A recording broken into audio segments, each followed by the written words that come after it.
गीता के 16वें अध्याय के 21वें श्लोक में आया है, त्रिविधम नरकस्य येदम द्वारम नाशनमात्मनः कामः क्रोधस्तथा लोभस तस्मादेतत्त्रयम् त्यजेत।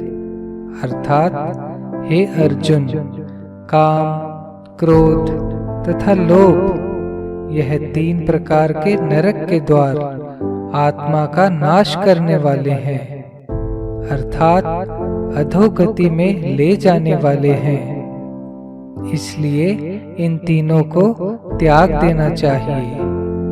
क्रोध करने वाले को तथा जिस पर क्रोध करता है उसे भी जलन होती है और काम की हानि होती है। लोभ से झूठ कपट करने वाले नरक में जाते हैं। कल्याण चाहने वाली स्त्री को तो यह मौका बहुत ही सुगम है। ऐसा मौका नहीं खोना चाहिए और अपना कल्याण कर लेना चाहिए। रामचरितमानस के उत्तरकांड के दोहा संख्या 103 क में आया है, कल जुग समजुग आन नहीं जो नर कर विश्वास, गाई राम गुण गण बिमल भवतर बिन ही प्रयास। अर्थात यदि मनुष्य विश्वास करे तो कलयुग के समान दूसरा कोई युग नहीं है, क्योंकि इस युग में श्री राम जी के निर्मल गुण समूहों को गा गा कर मनुष्य बिना ही परिश्रम के संसार रूपी समुद्र से तर जाता है। इसलिए भगवान की भक्ति अभी करने का बड़ा महात्म्य है और गंगा किनारे करने की तो बात ही क्या है। यहाँ गंगा किनारे आकर मन इंद्रियों का संयम करना चाहिए। यह नहीं कि यहाँ आकर खूब मालपुआ खावें और ऐश आराम करें। ऐश आराम करना हो तो घर पर ही करें, यहाँ आने की जरूरत नहीं। साधु और ब्राह्मण की तन, मन और वस्तुओं से सेवा करें। सत्संग करना, भजन ध्यान करना और उनका प्रचार करना, ऐसा समय बिताने वालों को यहाँ आना चाहिए। तीर्थ में अर्थ तो खर्च होता है, पर बाकी के धर्म, काम और मोक्ष 3 पदार्थ मिलते हैं। राजसिक भाव वाले व्यक्ति काम चाहते हैं, सात्विक और राजसिक मिश्रित भाव वाले व्यक्ति धर्म चाहते हैं। सात्विक भाव वाले व्यक्ति केवल कल्याण चाहते हैं और उससे ऊंचे भाव वाले व्यक्ति निष्काम भाव से उत्तम उत्तम कार्य करते हैं। महापुरुष तो संसार के कल्याण और लोक संग्रह के लिए कार्य करते हैं। वे तीर्थों को भी पवित्र करते हैं। गंगा जी ने ब्रह्मा से पुकार की कि मेरे पाप कैसे नष्ट होंगे। तब ब्रह्मा जी ने कहा कि महापुरुषों के चरण स्पर्श से तुम्हारे सब पाप नष्ट हो जाएंगे। जितने संसार में तीर्थ हैं, उनकी संज्ञा प्राय भक्तों से ही है। भक्त भगीरथ ही इसे लाए थे और यहाँ तीर्थ के नाम से प्रसिद्ध है।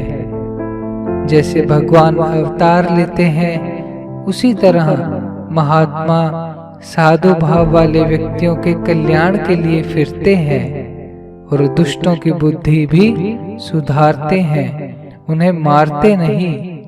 मारना काम भगवान का है। माता बहनों के लिए एक बहुत दामी बात है। उसे काम में लाने पर सहज ही कल्याण हो सकता है। सबके साथ व्यवहार हंस करके करना चाहिए और क्रोध करे तो अपने को क्रोध नहीं करना चाहिए। हंस करके प्रेम से बोलना और अपने व्यवहार से मुक्त कर देना चाहिए। घर में खर्च कम करना चाहिए और कुरीतियां, व्यर्थ खर्च हटा देना चाहिए। बहुत कुरीतियां हैं, क्योंकि स्त्रियों में शिक्षा का और बुद्धि का अभाव है। बहुत सी धूर्त और कुटनियां, उल्टा स्त्रियां फिरती हैं, जो भोली स्त्रियों को बिगाड़ देती हैं। जैसे किसी के लड़का नहीं है तो वह उन कुटनियों के बहकावे में आ जाती हैं। जैसे किसी के बच्चा होने वाला है तो वह कहती हैं, हनुमान जी, लड़का होगा तो तुम्हारे यहाँ बाल उतरवाऊंगी। यह सब ठीक नहीं। क्या तुम्हारे घर पर कोई बाल उतारे तो तुम राजी होगे? क्या उतारने दोगे? यह व्यर्थ की कुरीतियां बंद करनी चाहिए और शास्त्र की मर्यादा का त्याग नहीं करें। शास्त्र की मर्यादा अनुसार सब काम करना चाहिए। अपने आप को समझना चाहिए कि यह शरीर सेवा करने को ही मिला है। शरीर मिट्टी में मिलाने से भगवान मिले तो मिट्टी में मिला देना चाहिए। देखिए भगवान की कितनी कृपा है कि हम हिंदुस्तान में और अच्छी जाति में पैदा हुए, फिर यहाँ गंगा किनारे आए हैं। ऐसे मौके पर भी अपना उद्धार नहीं करेंगे तो वही हालत होगी जो तुलसीदास जी ने कहा है रामचरितमानस के उत्तरकांड के दोहा संख्या 44 में, जो न तरे भव सागर नर समाज अस पाई, सो कृत निंदक मंदमति आत्माहन गति जाई।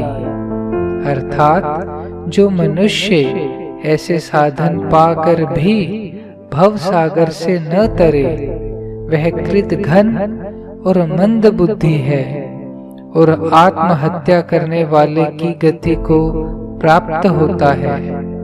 रामचरितमानस के उत्तरकांड के दोहा संख्या 44:1 में आया है, एहि तन कर फल विषय न भाई, स्वर्गौ स्वल्प अंत दुखदाई। अर्थात हे भाई, इस शरीर के प्राप्त होने का फल विषय भोग नहीं है। इस जगत के भोगों की तो बात ही क्या, स्वर्ग का भोग भी बहुत थोड़े समय का है और अंत में दुख देने वाला है। जैसे मरने के समय दुख होता है, वैसे ही स्वर्ग से पुण्य भोग कर गिरने से दुख होता है। रामचरितमानस के उत्तरकांड के दोहा संख्या 44:1 में आया, नर तनु पाई विषय मन देहि, पलटि सुधा ते 60 बिष लेहि। अर्थात अतः जो लोग मनुष्य शरीर पाकर विषयों में मन लगा देते हैं, वे मूर्ख अमृत को बदलकर विष ले लेते हैं। विष खाने वाला एक बार ही मरता है, पर विषयों का सेवन करने वाला करोड़ों बार जन्मता मरता ही रहता है।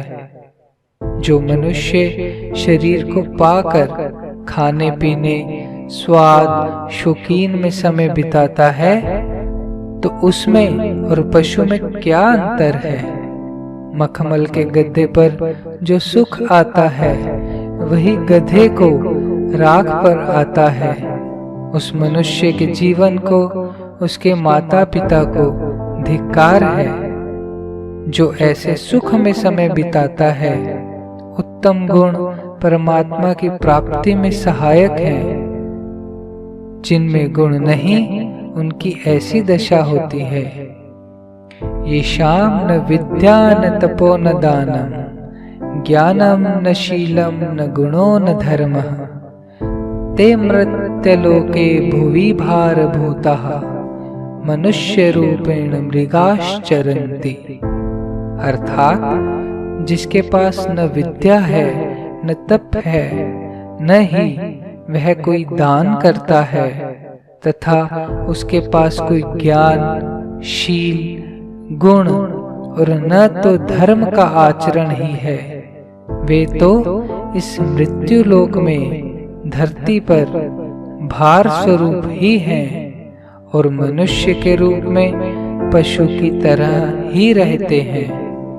रामचरितमानस के उत्तरकांड के दोहा संख्या 44:2 में आया है, ताही कबहु भल कहइ न कोई, गुंजाग्रह परस मणि खोई। अर्थात जो पारस मणि को खोकर बदले में घुंघची ले लेता है, उसको कभी कोई भला बुद्धिमान नहीं कहता। परमात्मा की प्राप्ति को छोड़कर जो विषय ग्रहण करता है वह महामूर्ख है। चिरमी चमकीली होती है पर उसका मुंह काला होता है। इसी तरह भोग चमकीले तो हैं पर भोग भोगने वालों का मुंह काला होता है। भोग भोगने वालों की गति बुरी है। जब तक मृत्यु दूर है उसे परमात्मा की प्राप्ति शीघ्र कर लेनी चाहिए। यह मनुष्य शरीर आत्मा के उद्धार के लिए मिला है। मृत्यु कब होगी पता नहीं। आज मौत आ जावेगी तो उसे कह नहीं सकेंगे कि कल जावेंगे। इसलिए जल्दी ही काम बना लेना चाहिए। इसी पर समझें, परमात्मा ने घोषणा कर रखी है कि जब तक जीवन है तब तक भजन ध्यान का साधन करके परमात्मा की प्राप्ति का लाभ उठा लेना चाहिए। समझदारी और बुद्धिमानी इसी में है कि शीघ्र से शीघ्र, अति शीघ्र भजन ध्यान का साधन करके अपने उद्धार का काम बना लेना चाहिए। धन, मकान आदि मेरापन की यानी ममता की चीजें हैं। वे दूसरों के उपकार में यानी दीन दुखी अनाथ की सेवा में लगा देवे। मर गए तो धन, दौलत, स्त्री सब से संबंध उठ जाएगा। हम पहले पिछले जन्म में भी कहीं थे, वहां भी क्या क्या छोड़कर आए, धन, संपत्ति, परिवार, पता नहीं। इसी तरह यहाँ से जाने पर यहाँ का भी कोई पता नहीं रहेगा। इसलिए जब तक शरीर में प्राण है तब तक कल्याण कर लेना चाहिए। सबसे बड़ी दामी बात, मनुष्य शरीर में ही कल्याण हो सकता है और उत्तम से उत्तम आनंद मनुष्य शरीर में प्राप्त होता है। जब भगवान ने ज्ञान और बुद्धि दी है तो हमें ऐसी दशा में दुखों का अत्यंत अभाव करके अत्यंत आनंद की प्राप्ति कर लेनी चाहिए। यदि कुत्ते को बुलाकर उपदेश करें तो वह समझेगा ही नहीं। आपको मनुष्य शरीर दिया है तो आपका पहला कर्तव्य है कि उस आनंद के लिए प्रयत्न करें। गीता के दूसरे अध्याय के 16वें श्लोक में आया है, नासतो विद्यते भावो ना भावो विद्यते सतः उभयोरपि दृष्टो अन्तस् त्वनयोस्तत्त्वदर्शिभिः। अर्थात हे अर्जुन, असत वस्तु का तो अस्तित्व नहीं है और सत का अभाव नहीं है। इस प्रकार इन दोनों का ही तत्वज्ञानी पुरुषों द्वारा देखा गया है। संसार के सुख क्षण भंगुर हैं और देखते ही देखते नाश हो जाते हैं। जिसका कभी नाश नहीं होता उसकी कसौटी बताई है गीता के 6 अध्याय के 22वें श्लोक में। यम लभत्वा चापरम लाभम मन्यते नाधिकं ततः यस्मिन् अस्थितो न दुखेन गुरुणापि विचालयते। अर्थात परमेश्वर की प्राप्ति रूप जिस लाभ को प्राप्त होकर उससे अधिक दूसरा कुछ भी लाभ नहीं मानता है, और भगवत प्राप्ति रूप जिस अवस्था में स्थित हुआ योगी बड़े भारी दुख से भी चलायमान नहीं होता है।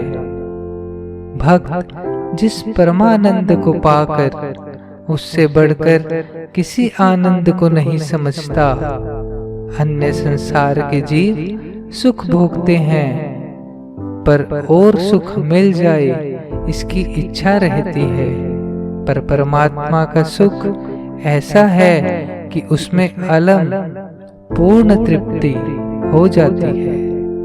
जब आप उस सुख को प्राप्त हो जावेंगे तब आपके मन में कोई इच्छा नहीं रहेगी। जैसे घड़ा जल से भर जाता है वैसे ही आनंद से पूर्ण हो जावेगा।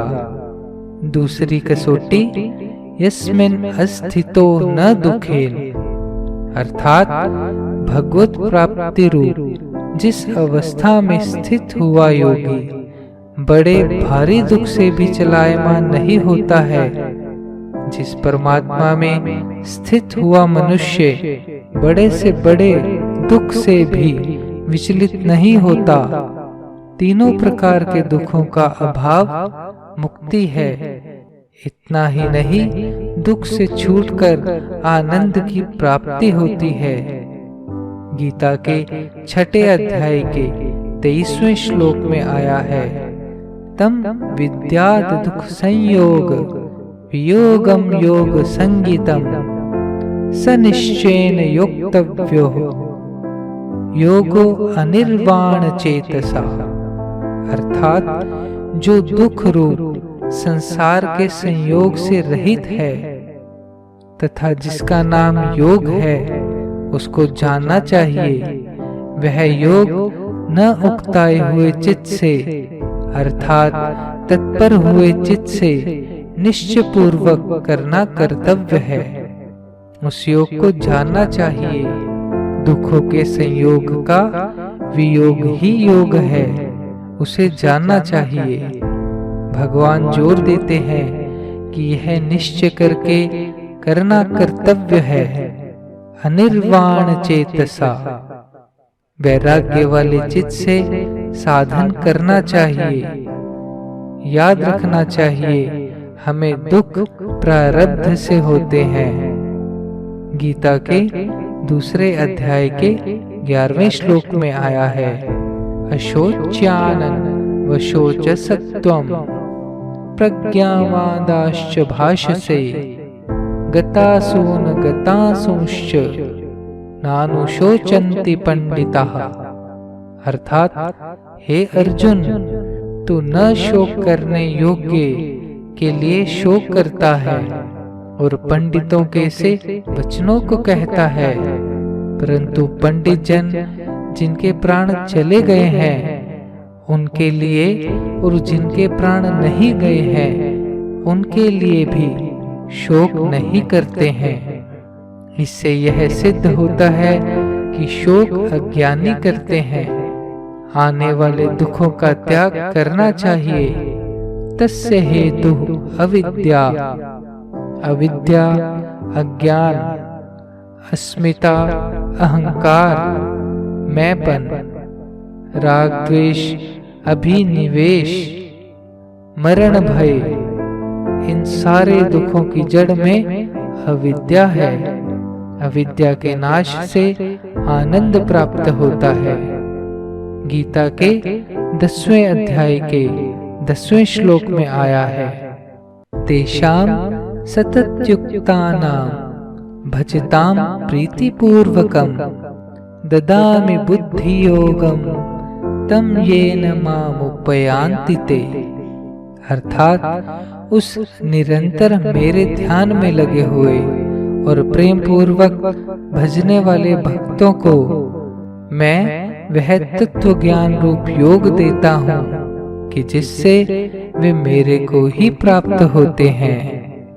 गीता के चौथे अध्याय के 34वें श्लोक में आया है, तद्विधि प्रणिपातेन परिप्रश्नेन सेवया उपदेक्ष्यन्ति ते ज्ञानम ज्ञानिनि सत्तत्वदर्शिनः।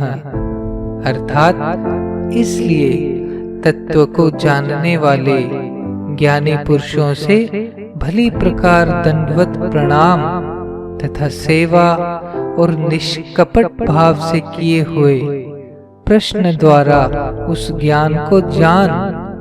वे मर्म को जानने वाले ज्ञानी जन तुझे उस ज्ञान का उपदेश करेंगे। गीता के चौथे अध्याय के 35वें श्लोक में आया है, यज्ञात्वा न पुनर्मोहम् एवं यास्यसि पांडव येन भूतान्यशेषेण द्रक्ष्यस्यात्म अन्यथो मयि। अर्थात जिसको जानकर तू फिर इस प्रकार मोह को नहीं प्राप्त होगा। और हे अर्जुन, जिस ज्ञान के द्वारा सर्वव्यापी अनंत चेतन रूप हुआ अपने अंतर्गत समष्टि बुद्धि के आधार संपूर्ण भूतों को देखेगा और उसके उपरांत मेरे में अर्थात सच्चिदानंद स्वरूप में एक ही भाव हुआ सच्चिदानंदमय ही देखेगा। गीता के चौथे अध्याय के 38वें श्लोक में आया है, नहि ज्ञानेन सदृशं पवित्रमिह विद्यते तत् स्वयं योग संसिद्धः कालेनात्मनि विदन्ति। अर्थात इसलिए इस संसार में ज्ञान के समान पवित्र करने वाला निसंदेह कुछ भी नहीं है। उस ज्ञान को कितने काल से अपने आप समत्व बुद्धि रूप योग के द्वारा अच्छी प्रकार शुद्ध अंतःकरण हुआ पुरुष आत्मा में अनुभव करता है। वह ज्ञान हमें मुफ्त में मिलता है। सब चीजें पैसे से मिलती हैं, पर ज्ञान मुफ्त में मिलता है। बहुत महात्मा तो बड़े प्रेम से ज्ञान का उपदेश देते हैं। ऐसा होने पर भी हमारी दुर्दशा हो, इससे बढ़कर और क्या लज्जा की दुख की बात होगी। हमें कोई कुत्ता या गधा कह दे तो हम नाराज होते हैं, पर याद रखो कि परमात्मा की प्राप्ति नहीं होगी तो न मालूम कितनी बार कुत्ते गधे बनेंगे। फिर तो जन्म मृत्यु का समुद्र ही भरा है। दुख का कारण अविद्या है, प्रारब्ध नहीं। भगवान कहते हैं, जो सब जगह वसुदेव को देखता है वह महात्मा अति दुर्लभ है। गीता के 7वें अध्याय के 19वें श्लोक में आया है, बहुनाम जन्मनामन्ते ज्ञानवान माम प्रपद्यते वसुदेवः सर्वमिति स महात्मा सुदुर्लभः। अर्थात जो बहुत जन्मों के अंत के जन्म में तत्व ज्ञान को प्राप्त हुआ ज्ञानी सब कुछ वसुदेव ही है। अर्थात वसुदेव के सिवाय अन्य कुछ है ही नहीं। इस प्रकार मेरे को भजता है वह महात्मा अति दुर्लभ है। तत्र कह मोह कह शोकः। यह देखना बड़ा सुगम है, कठिन नहीं। ध्यान देना चाहिए। शोक वगैरह सब अज्ञान में है। ज्ञानी को शोक नहीं रहता। अज्ञान वास्तव में रहने लायक चीज नहीं है। यह मूर्खों में रहता है। यह परमात्मा की और महात्मा की कृपा से हट सकता है। यदि अज्ञान का नाश नहीं हुआ तो बहुत बुरी दशा होगी। आप कहते हो कि आज जरूरी काम हो गया, सत्संग में जाना नहीं हुआ। आग लगे वैसे काम में जिससे हमारा वह बड़ा जरूरी भगवत प्राप्ति का काम बाकी रह जाए। वह तुम्हारे करने से ही होगा, दूसरा कोई नहीं करेगा। यह तुम्हारा संसारिक काम तो दूसरे लोग संभाल लेंगे। मर जाने पर कोई दूसरा संभालता ही है। मुझे बताओ कि तुम्हारा यह काम भगवत प्राप्ति का रह जाएगा तो कौन करेगा? तुम्हारा कितना ही जरूरी काम होगा तो सब बड़ा ही रह जाएगा। तुम आज मर जाओगे तो तुम्हारी संपत्ति पर अधिकार जमाने वाले कई हो जाएंगे। मरने के वक्त लड़के भी पास बैठे हैं, पर रुपया अच्छे काम में लगा नहीं पाते। अतः जब तक वस्तु और संपत्ति पर अधिकार है, तब तक जो कुछ करना हो कर लो। इस बात को एक कहानी के द्वारा समझाया जाता है। एक देश था, उसमें ऐसा नियम था कि वहां के राजा का चुनाव करके उस राजा को 3 वर्ष तक के लिए उस देश पर शासन करने को दिया जाता और उसे 3 वर्ष तक के लिए ही चुना जाता।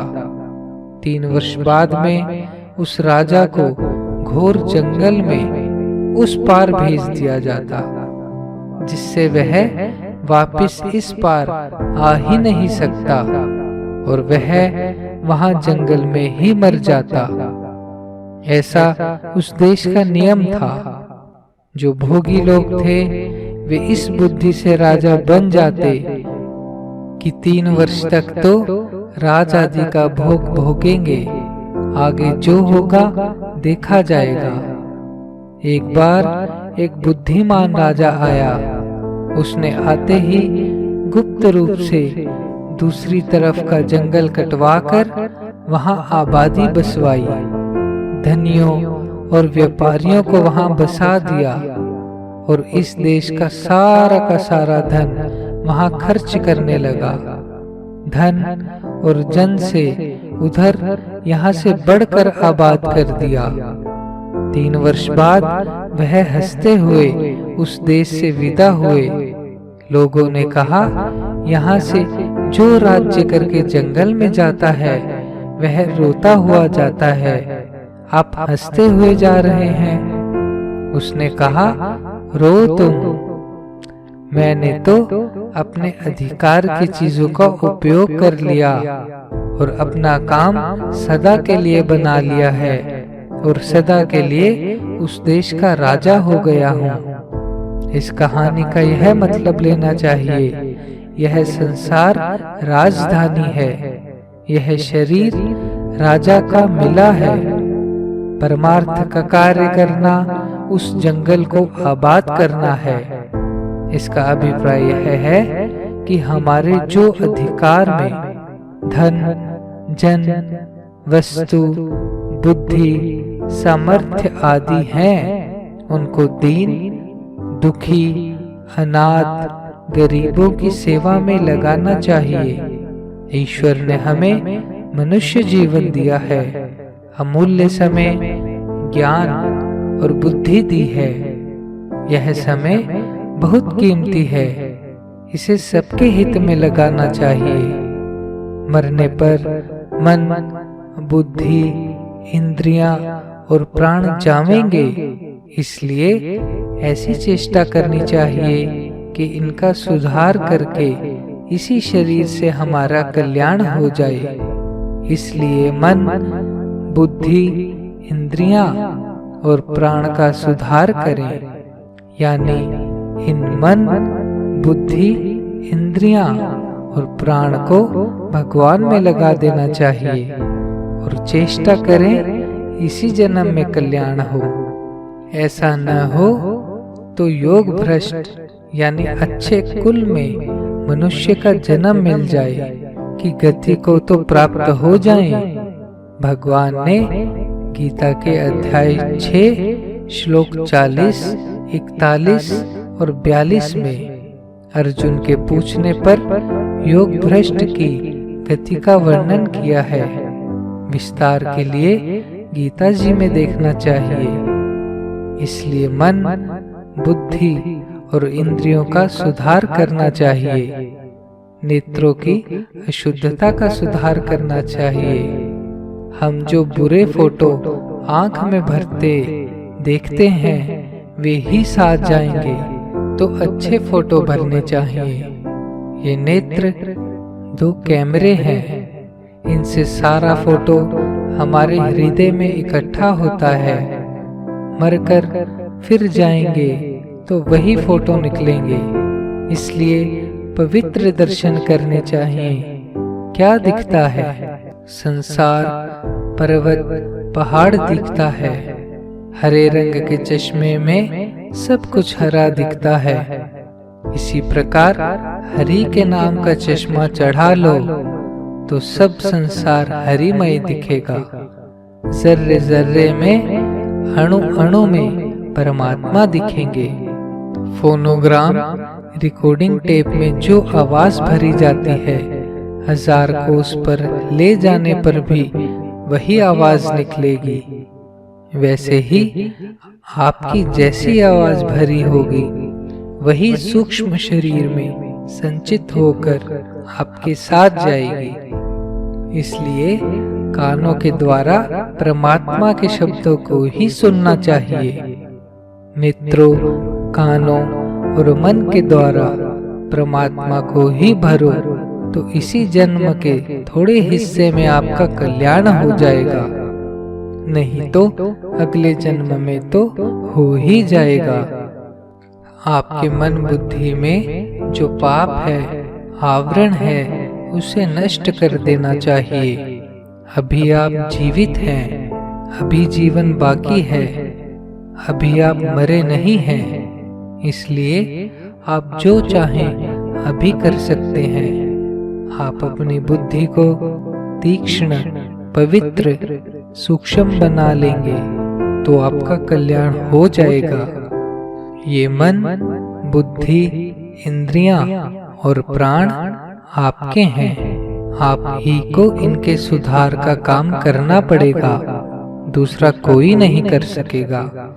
क्या आपकी मन, बुद्धि आदि का सुधार कोई दूसरा करेगा? भगवान ने आपको ऐसा मौका दिया है, इसे लात न मारो। यदि चेत जाओगे तो ठीक है, नहीं तो कबीर जी सावधान कर रहे हैं। कबीरा नौबत आपनी, दिन 10 लेहु बजाई। हे पुरपटन हे गली, बहुरी न देखऊ आई। हाड़ जले ज्यों लाकड़ी, केस जले ज्यों घास। सब जग जलता देख कर, भया कबीर उदास। मरोगे मर जाओगे, कोई न लेगा नाम। उजड़ जाए बसाओगे, छाड़ी बसता गांव। यह सब सोच समझकर जल्दी अपना काम बना लेना चाहिए। नारायण नारायण नारायण। नारायण नारायण नारायण, श्रीमन्नारायण नारायण, श्रीमन्नारायण नारायण, श्रीमन्नारायण नारायण, श्रीमन्नारायण नारायण, श्रीमन्नारायण नारायण, श्रीमन्नारायण नारायण, श्रीमन्नारायण नारायण, श्रीमन्नारायण नारायण, नारायण नारायण।